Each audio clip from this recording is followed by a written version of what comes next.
보이고 그 푸른바다가 보였던 것이 너무 인상적이었습니다. 그래서 그때 저는 이 성 아래 바다를 향하여 아까 저희 절벽을 보면서 엉뚱하게도 부여의 낙하함을 또 생각을 했지요. 낙하도 그렇잖아요. 저기는 강물이 흐르니까 비슷하다 이렇게 생각을 하면서 그 항상 인상에 남아 있었습니다.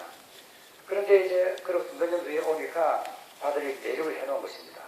내륙을 해서 이 소나무 사이로 보이던 바다가 내립지로 변해서 참 안타까운 일이 또 생각이 들기도 하고, 그러면서 또 무슨 안타까운 것은 그래도 이곳이 한반도에서 최초의 미사가 공헌된 곳인데, 이것을 생각하면서 이 역사가 저 바다처럼 대립되어 버린 것은 아닌가 하는 이런 안타까운 마음을 들었습니다. 근데 이제 여러분께서 해마다 오셔서 기억해 주시는 것은 참으로 고마운 일이지요. 그래서 저는 오늘 여기에 있을 때 우리가 이렇게 미사를 드리는 것은 우선 생각할 적에는 이곳이 우리 조선 땅에서 제일 처음으로 미사가 공헌된 곳이다 이렇게 하는데, 그 이유가 그것 때문이겠습니까? 제일 처음으로 미사가 공헌된 곳이기 때문에 우리가 여기서 미사를 드리는 것입니까? 그것만은 아닐 것입니다. 단순히 이것이 한국 땅에서 최초로 미사가 공헌된 것이기에 그것을 기념하기 위해서 이 성에 올라가 미사를 드리는 것은 아니지 않습니까? 400몇십 년 전 스페인에서 신부는 후대의 우리가 자기가 당신이 미사를 드리는 것을 기억해 주는 것을 바라는 것은 그때 내가 미사를 드렸다 그것을 기억하라고 하는 것은 아니겠지요. 우리가 또 예수님께서 20년 전에 성체성사를 세우시면서 이는 내 몸이다 너희는 받아 먹으라, 이는 내 피다 너희는 받아 마시라 하면서 이를 기억하라고 했습니다. 20년 전에 예수님께서 그런 일을 하셨구나, 그것을 기억하기 위해서 우리가 미사를 드리는 것은 아니지 않습니까? 중요한 것은 저는 그렇게 생각을 합니다. 여기서 우리가 미사를 드리는 것은 오게 된 이유는 단순히 한국 땅에서 최초로 미사가 공헌된 곳이기 때문은 아니다. 오히려 그것보다도 미사가 공헌된 것이다. 최초가 아니라 미사에다가 우리가 방점을 찍어야 하지 않겠는가. 미사. 그래서 미사가 드려진 것이다. 미사가 드려졌다고 하는 것은, 미사가 해내진 것이다라고 하는 것을 우리가 기억을 하는 것은 그때 드렸던 그 미사의 의미가 오늘로 다시 살아나야 된다고 하는 것입니다.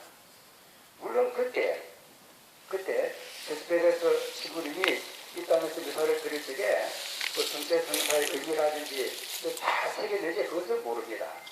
그때 스페인에서 신부님이 이곳에서 미사를 드릴 적에 어떤 생각을 가지고 어떤 취향을 가지고 미사를 드렸는지 우리는 알 수가 없습니다. 기록이 없으니까요. 어쩌면은 그 신부님께서 미사를 드리면서 이 조선 땅에 와서 이 아름다운 땅을 보면서 이 땅의 평화를 위해서 기도를 하였을까?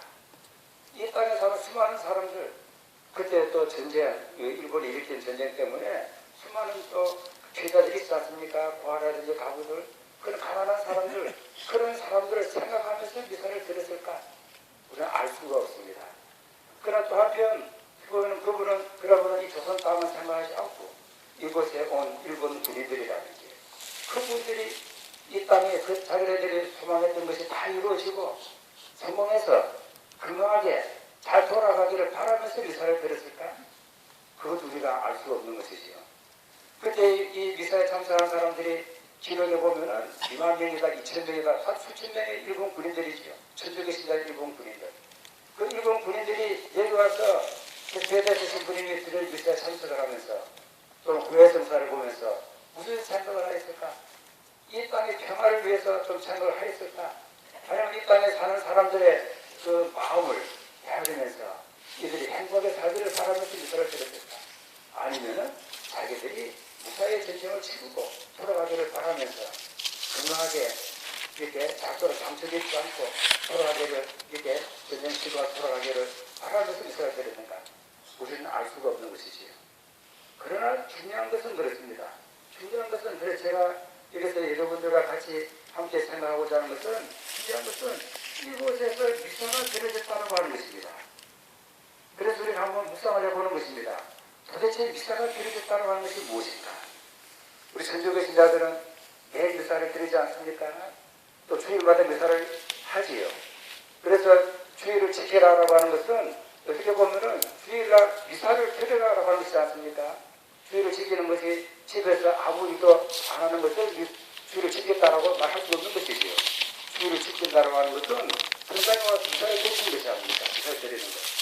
그러면 기사를 드린다라고 하는 것이 무엇이다라고 하는 것입니다. 드리는 점을 생각하면서 정말 기사의 의미에 대해서 한번 생각을 해보고자 합니다. 그래서 저는 이 웅천, 이 외성이 우리 현대인들에게 주는 메시지도 바로 그런 것이 아닙니까? 그래서 한번 우리가 여기 와서 미사를 같이 드린다고 한다면은 이 미사의 의미, 그리스도께서 성체 성사를 세우셨다. 그리스도께서 당신의 몸을 제물로 바치면서 미사를 드리셨다.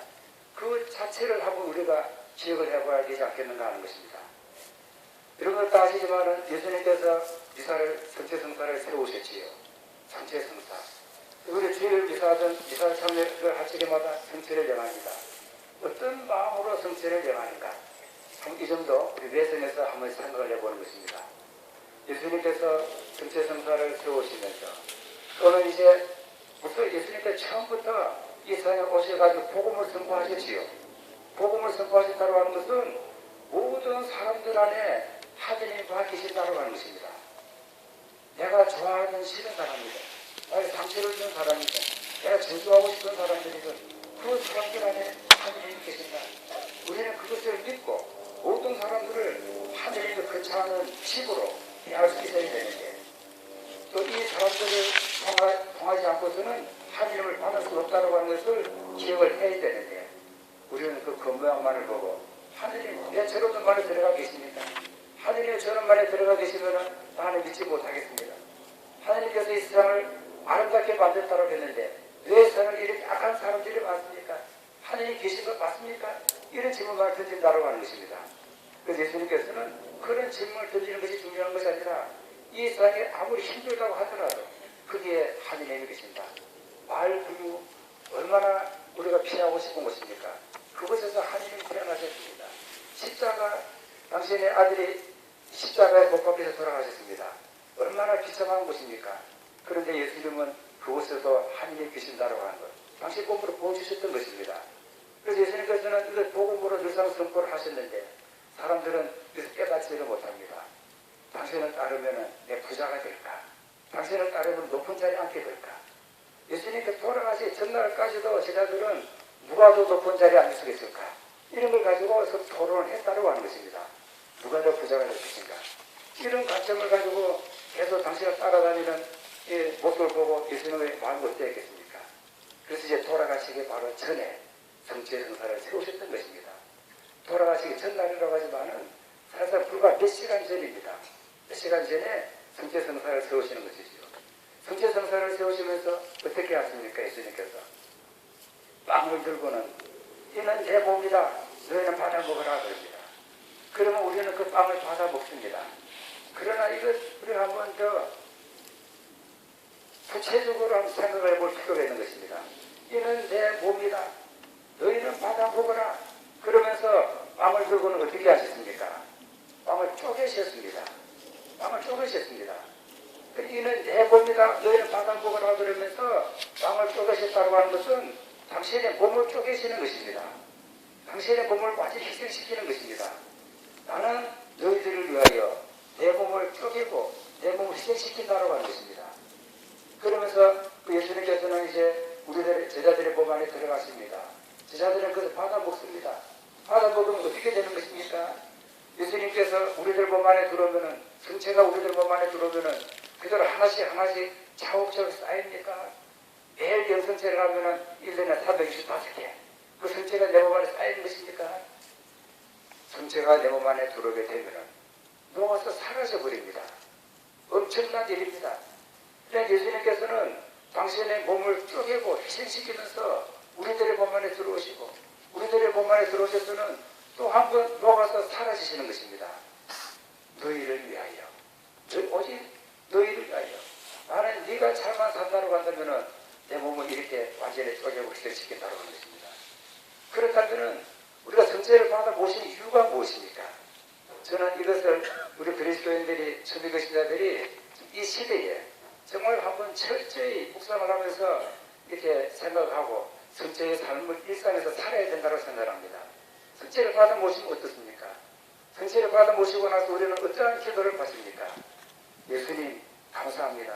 저 같은 죄인 안에 들어오셨으니까 정말로 감사합니다. 이제 당신은 저를 위해서 살아주십시오. 나를 부자가 되게 해주십시오. 내 하는 일이 잘 되게 해주십시오. 내가 성공하게 해주십시오. 오로지 또한 나만을 위한 기도를 바치는 것은 아닙니까? 그렇다면 우리는 성체를 잘못 모시고 있는 것입니다. 잘못 모시고 있는 것입니다. 우리가 성체를 받아 모신다고 한다면 오히려 이런 식으로 기도를 해야 되지 않냐고요. 예수님 미안합니다. 당신은 당신 자신을 포기하고 회식이면서 제 안에 들어오셨는데 제 안에 들어오셔서 녹이면서 사라지려고 하는데 저는 끝까지 사라지지 않고 저만의 행복을 위해서 저만의 평화를 위해서 살고자 했습니다. 미안합니다. 나도 당신처럼 내 몸을 쪼개게 해주십시오. 저도 당신처럼 제 몸을 녹이게 해주십시오. 이런 기도를 바치기 위해서 우리가 성체를 하는 건 아닙니까? 어떻게 생각하십니까, 여러분들? 네?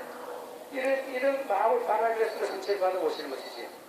그 예수님께서 우리들 몸 안에 들어오시면 제가 조금 전에 대습해야 되신 분이 어떤 지향으로 미사를 드렸을까? 그리고 미사에 참석한 일본 군인들 어떤 생각으로 미사를 드렸을까? 그걸 알지 못한다고 했습니다. 그곳에 그런 마음을 안으로 들어가셔서 예수님은 또 어떤 생각을 하셨을까? 예수님은 그런 사람들 안에 들어오셔서 당신을 보면서 사라지고 계시는 것입니다. 우리들도 마찬가지입니다. 우리가 이기적이고 자기중심적인 우리들 몸 안에 들어오셔서 예수님은 당신 자신을 녹이면서 사라지고 계시는 것입니다. 우리는 이 예수님을 만나야 되지 않겠는가? 이 예수님을 만나기 위해서 우리는 성체를 하는 것이 아니겠는가? 만약에 그렇다고 한다면 우리는 이제 성체를 받아 모신다고 하는 것은 새로운 생명으로 다시 일어나는 것입니다. 새로운 생명을 살게 되는 것입니다.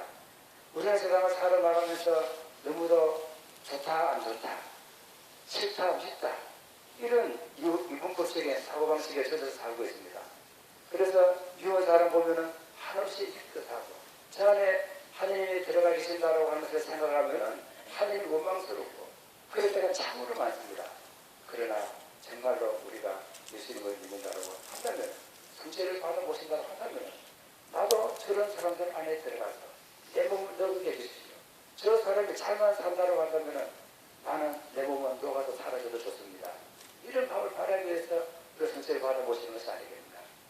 그런데 성체는 어느 정도 우리들에게 너무 이기적으로 나만을 위한 어떤 그 도구처럼 이렇게 사용될 때가 참으로 많습니다. 그래서 저는 정말 우리 한국의 그리스도교가 또 우리가 이렇게 미사를 드리면서 사실 미사를 드리는 것이 아니라 미사를 드렸다라고 하는 것을 기억하고 있지 않습니까? 그래서 미사를 기억을 한다고 하는 것은 예수님께서 우리에게 보여준 그 사랑을 기억을 하는 것입니다. 나를 녹으면서 사라진다고 하는데 그것은 바로 사랑입니다. 그런데 우리가 우리 자신을 녹인다고 하는 것이 자꾸 어렵게 들리기도 하지만 실질적으로 예수님께서 이것을 기억하여라라고 했을 때는 예수님께서 우리에게 그 용기를 주시는 것입니다. 여러분들은 지금 가정에서 실질적으로 그런 삶을 살고 있습니다. 그리고 가정에서 어떻게 살고 있습니까? 아내는 남편을 위해서, 남편은 아내를 위해서, 부모는 자식을 위해서 어떻게 살고 있는가? 그야말로 내 모든 것을 희생시키고 표제고 희생시키고 살고 있는 것 아닌가? 우리가 어떻게 보면 자기 희생에 대한 두려움을 가지고 있습니다. 그러나 부모가 자식을 위해서 자기의 온 삶을 희생시키는 것, 그것이 우리 무슨 느낍니까? 그것은 바로 사랑인 것입니다. 사랑. 자기 희생이 없는 사랑은 절대로 불가능한 것입니다. 현대인들이 우리 하나의 병이라고 하는 것은 어떻게 하면 나를 희생시키지 않고 사랑을 할 수가 있을까? 그 점들을 많이 생각하고 있거든요. 잘못된 생각입니다. 자기 희생이 없이는 절대로 사랑할 수가 없습니다. 어떻게 부모가, 어머니가 자기 자신을 조금 더 희생시키지 않고서 자식들을 사랑할 수가 있겠습니까? 부모는 자식들을 위해서 자신을 희생하도록 태어나지고 있습니다. 그래서 우리 인간들은 모두가 다가 부모가 이런 자기 희생을 못해 또 삼아서 그것이 태어나고 그것이 태어난 우리 존재이기 때문에 우리는 사실상 모든 이들을 위하여 우리 자신을 희생할 수 있다. 예수님께서는 그런 것을 우리들에게 일깨워주면서 전대성사를 세우시면서 그것을 일깨우면서 우리에게 용기를 불어넣어 주시는 것이지요. 그래서 또 우리가 또 성체성사와 관련해서 생각할 때 이렇게도 이야기를 합니다.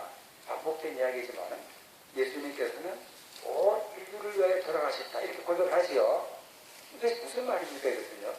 단순히 하나의 교리는 아닙니다 이것은요. 온 인류를 위하여 돌아가셨다고 하는 것은 예외가 없다라고 하는 것입니다. 예외가 없습니다. 우리는 인생을 살아나가면서 사람들을 많이 예외시킵니다. 내가 좋아하는 사람, 싫어하는 사람 하면서 좋아하는 사람은 모아드리고 내가 싫어하는 사람들, 미운 사람들, 상처를 준 사람들이 성당에 나타나면은 때때로는 왜 저런 놈이 왔느냐 이런 마음이 드는 것입니다. 그런데 예수님께서는 저런 사람들을 위해서도 당신의 몸을 바치셨다. 그래서 그 다음에 또 소외받은 사람들, 죄인들, 세리들, 장녀들 사람들을 소외시키고 멀리 밀어내고 됐던 그런 사람들을 일부러 찾아나가셔서 그들과 한 식탁을 이렇게 만드시고 같이 식사를 하셨던 것입니다. 그러면 사람들은 그것을 보고 어떻게 저 성인이라고 하는 저분이 저런 죄인들과 한 식탁에 앉아서 밥을 먹고 있느냐 이렇게 했던 것이죠. 그런데 현대성자 예수님께서는 그야말로 예외가 없이 모든 사람들을 위해서 자기 자신을 희생제물로 내어놓는 것입니다.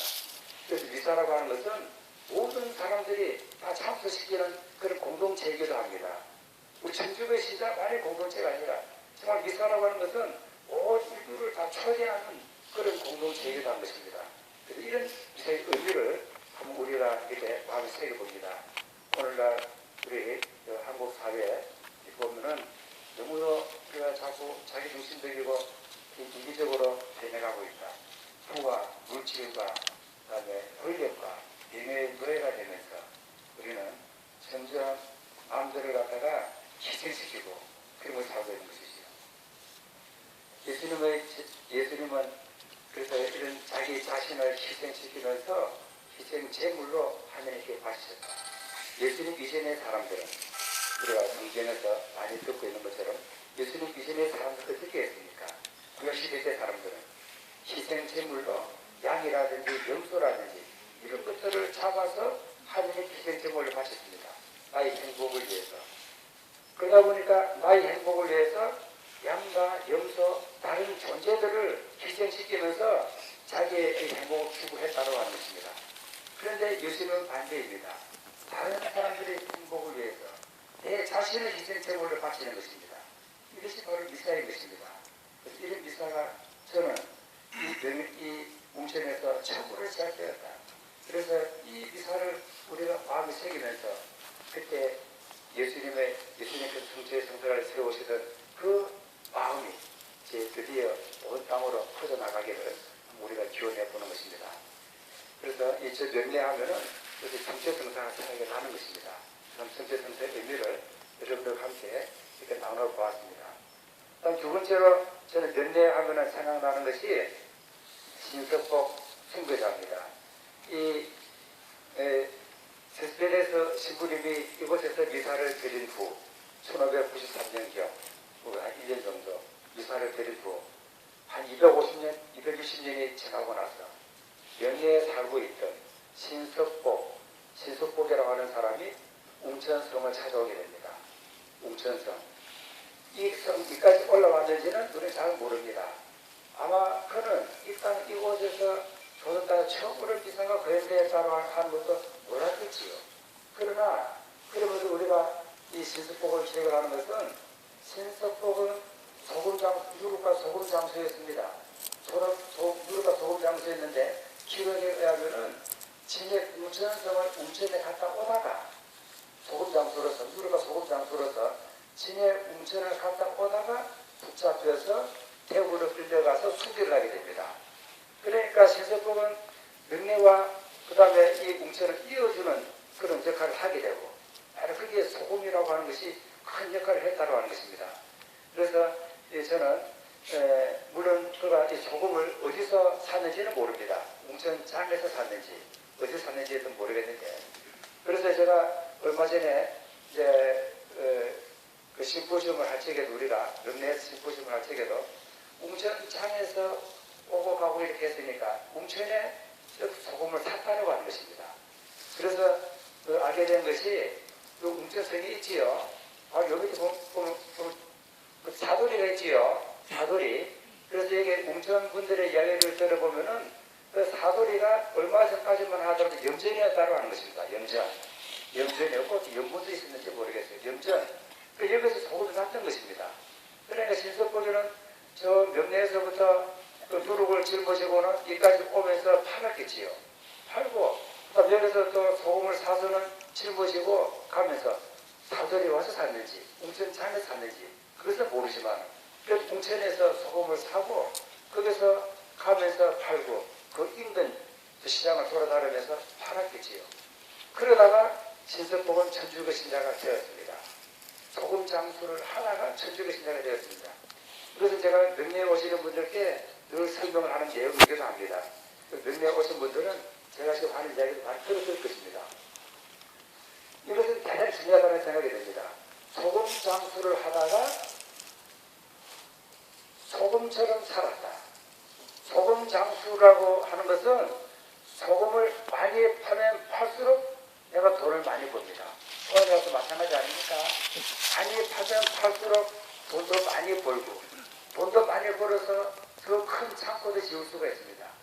그 큰 창고를 짓고는 그다음에 복음서에 나온 것처럼 이제 너는 실컷 이렇게 축적을 해놓았으니까 먹고 마시면 놀자 하는 이런 생각을 가질 수 있는 것입니다. 그래서 더 큰 창고를 짓습니다. 그런데 예수님께서 그에게 뭐라고 이야기를 합니까? 이 어리석은 자야, 내가 오늘 너를 데리고 가겠다. 이런 이야기를 하는 것. 그 내용 아시지요? 그런 내용들을 말합니다. 그래서 보통 우리 사람들은요, 장사를 할 때가 참으로 많습니다. 저도 신부니까 강문장사, 미사장사 할 때도 많고 말이죠. 이렇게 해서 안 되는데. 예? 그러니까 이런 것을 팔아서 내가 먹고 사는 것이에요. 그러다 보면 어떻게 됩니까? 내가 많은 것을 정치인들 전체를 팔아서 지금 먹잖아요. 국민들 위한 것은 별로 없잖아요. 그래서 정치를 팔고 종교는 종교를 팔고 또 장사하는 사람은 고기를 팔고 또 소금을 팔고 그러면서 자기 부를 생각하고 자기 행복을 생각할 때는 어떤 결과가 생기는가 하면은 스스로 그런 것들에 노예가 되어버릴 수가 있는 것입니다. 그래서 정치의 노예, 그야말로 종교의 노예가 되어버리고 돈의 노예가 되어버리고 물질의 노예가 되어버리고 이런 경우들이 많지요. 그렇게 되었을 때는 인생을 즐길 수가 없다고 하는 것입니다. 참 그게 무엇인지 모른다고 하는 것입니다. 베드로도 마찬가지 아닙니까? 베드로는 무엇이 했습니까? 절침에 어부였습니다. 고기를 많이 잡을수록 자기는 그 풀을 누르시겠겠지요. 고기 잡기를 하다가 그 다음에 나중에는 사람을 낳는 어부가 됐었다. 이렇게 얘기하고 있지 않습니까? 소금 장수도 마찬가지 신석도 소금 장수를 하다가는 나중에는 소금처럼 살았다. 이건 참 중요하다는 생각이 듭니다. 그래서 이거 어떻게 보면 이 삶은 성제의 삶과도 비슷합니다. 소금이라고 하는 것. 예수님께서 이야기를 하십니다. 예수님께서 당시 성제성사를 세우시다고 이렇게 이야기를 안 했습니까? 성제성사. 그런데 사실상 자기 몸을 쪼개고 희생시키면서 산다고 하는 힘이 듭니다. 거의 불가능할 정도입니다. 이런 우리들에게 예수님께서 이야기를 하십니다. 여러분은 세상의 소금입니다. 여러분은 세상의 소금입니다. 이것은 무슨 이야기입니까? 소금이라고 하는 것은요. 여러분은 세상의 소금입니다. 이 말은요. 여러분이 없는 세상은 싱겁다 그 말입니다. 여러분이 없는 세상은 맛이 없다. 여러분들은 세상을 맛들이가는 존재이다. 여러분들이 들어가야만이 세상에 맛이 있고 세상에 평화로울 수 있다고 하는 것입니다. 그런데 우리는 과연 세상을 맛들이가는 존재들입니까? 여기서 소금에 대해서 생각을 해보게 되는 것입니다. 저는 이것을 자주 김치에다가 비유를 합니다. 김치를 담을 때 배추가 필요하지요. 배추에다 소금을 뿌리지 않습니까? 소금을 뿌리면은 그 다음에 그 저절로 김치가 됩니까? 어떻습니까? 저절로 김치가 됩니까? 소금이 녹아야만이 김치가 되는 것입니다. 소금이 말이지요. 배추에 뿌려진 소금이 내가 없으면 넌 아무것도 안 된다. 그러니까 소금 녹지도 않고 말이죠. 딱 버티고 있으면 어떻게 되겠습니까? 소금 밑에서, 그 밑에서 배추는 썩어갈 것입니다. 소금 반드시 녹아야만이 김치가 될 수가 있는 것입니다. 김치가 되면은 더 이상 소금 맛이 안 납니다. 김치 맛이 납니다. 김치에는 더 이상 소금도 안 보입니다. 녹아서 사라져버렸기 때문입니다. 예수님께서 여러분의 세상에 소금입니다라고 한다면 여러분들은 세상에 있는 모든 사람들의 평화를 위해서, 행복을 위해서 여러분 존재를 녹이는 그런 존재가 되십시오. 그리고 실질적으로 여러분은 그렇게 살 수가 있습니다. 하는 것을 말씀을 이렇게 해주는 것이지요.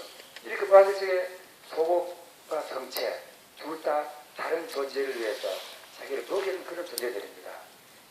그래서 우리가 한번 이 소급에 대해서 한 묵상을 해보고, 그래서 저는 명례 중대에서 녹는 소급 운동 펼치고자 합니다. 밑에서 올라오면서 제가 명례에 대한 그 기도문도 이거 한번 배부해드리려고 했는데, 녹는 소급 운동. 저는 정말 이 땅에 이 녹는 소금 운동이 펼쳐지기를 한번 기원해 봅니다. 우리가 많은 소금이 필요한 것보다 녹는 소금이 필요하다. 자신을 녹이는 그런 소금. 이런 것을 생각해 봅니다. 그래서 신수복을 생각을 하면서 참 이 제일 처음 이곳에서 미사가 행해졌고, 그 다음에 신수복이가 이곳을 드나들면서 그렇다 그때는 이 제스대의 신물을 몰랐다고 하더라도 근처와 같은 삶, 소금의 삶을 우리들에게 순교로서 보여주었다. 이렇게 생각을 하게 됩니다. 그 다음에 또 그로부터 순교가 진석복은 1866년도에 순교됐습니다. 그 이후로 딱 30년 후쯤 되면 강성삼신부님이라고 하시는 분이 나타납니다. 강성삼신부님은 우리나라의 세 번째 신부님이십니다. 세 번째 신부님이시고, 그 다음에 명례에 처음으로 우리 경상남도에서는 제일 처음으로 천주교 본당이 세워집니다. 여기서 제가 명례성당이 제일 처음으로 본당이 생겼다, 이렇게 중요한 것이 아닙니다. 웅천 내전에서 제일 처음으로 미사가 공헌됐다. 처음이 중요한 것이 아니라 미사가 공헌된 곳이다. 그렇다면 경상남도에서 제일 처음으로 명례에서 본당이 생겼다고 하는 것은 공식적으로 사제가 수주하면서 처음으로 미사가 공헌된 곳이다, 이런 뜻도 해가지고 있는 것입니다. 그래서 이 명례라고 하는 것은 어떻게 보면 웅천과 명례는 이런 면에서 대단히 유사한 점을 가지고 있고, 이 점을 순교자 신석복이 소금을 짊어지고 다니면서 서로 연결을 해주었다, 이런 생각을 해봅니다. 그래서 저는 이런 생각을 하면서 웅천과 명례 한번 우리가 둘레길로 한번 이어졌으면 참으로 좋겠다 하는 이런 생각을 하면서, 얼마 전에 이제 한번 이 길을 한번 아직 걸어보지는 못했습니다. 한 40km, 50km 되거든요. 걸어보지 못했는데 자동차를 타면서 정말 1910년도 지도가 있습니다. 1910년도 지도를 가지고 한번 두 개를 훑어보았습니다. 오다가 보니까 김해 시 같으면은 그곳에 공장들이 많이 생겨서 남개발 때문에 반대도 하고 있었고, 공동으로 지나가면은 거기에는 또 해군 기지가 생겨가지고, 너들이 보겠지요. 해군 기지가 생겨가지고 넘어가지도 못하고 이렇게 돼가지고 있습니다. 그러나 여기서부터 웅천에서부터 시작하자면은 웅동, 여기 보면은 웅동 무슨 폭포 있지요. 용추폭포. 용추폭포. 그 사이에 되니까 지나가다가 보면은 또 너들이 고지가 나옵니다. 해군 기지가 있고, 거기 지나서 또 가보면은 그 다음에는 장력 유라가 나옵니다. 유라로 가면은 옛날에는 그가 지금부터 몇백 년 전만 하더라도 다 바다에 있더라고 보니까요. 유라가 나오고, 거기에서부터 그러면 옛날 가라포 시대 때 그 문화라든지 그것을 정말 만날 수가 있고, 그것을 또 조금 더 직진을 해서 계속 가다가 보면은 진례가 나옵니다. 사례리, 지례리, 그거는 또 박대기 수교자가 나옵니다. 이런 분들을 만나고, 그 다음에 가면서 그 다음에 직진해서 계속 가다가 보면은 낙동강도 만나게 되고, 그래서 나룻배를 타면은, 지금은 없지만은 나룻배를 타면은 명예까지 가게 됩니다. 이런 길이 우리가 순례길로 조성이 되면은 보통 원래길하고는 다르게 우리를 소금으로 만드는 그 훌륭한 길이지 않겠는가, 이런 점도 생각을 한번 해봅니다. 제가 오늘 여기에 오게 된 이유도 이 중에 하나도 웅천과 이 명제를 읽는 모두가 한번 관심을 가지고 그 읽는 그런 순례길이 조성을 되었으면 좋겠다 하면서 같이 협심을 하면서 얘기를 한번 만들어보면 얼마나 좋을까, 이런 생각을 해봅니다. 그러면서 우리 시대가 정말로 필요한 것은 많은 소금이 아니라 녹는 소금이다. 우리 시대가 지금 필요한 것은 성주의 성사다. 우리가 지금 이렇게 미사를 드린다고 한다면은 단순히 우리의 신심을 발휘하기 위해서가 아니라 우리의 민족들을 너무도 지금 이 땅에 말이지요, 너무도 자기만의 자기만의 행복을 추구하고 있다. 그럼 옛날보다도 더 잘 사는데 그 행복하지는 못하다. 너무도 자기 중심적으로 흘러가고 있는 이 사회에서 우리가 할 수가 있는 일은 그분들을 성취했습니다. 자기 희생으로 초대하고, 그래서 이런 희생, 자기 희생이 이 땅에 다시 한 번 더 꽃이 피었으면 좋겠다 하는 이런 생각을 가지고 이사를 이렇게 드립니다. 그래서 한 번 더 웅천 미사는 자기 희생이다. 그 다음에 복음, 이것도 자기를 녹이는 것이다. 자기 희생, 자기 녹임이 없이는 결코 우리는 사람 할 수 없을 것이고, 이것이 없이는 결코 우리는 이 땅의 평화를 교환할 수 없을 것이다. 그런 면에서 이곳에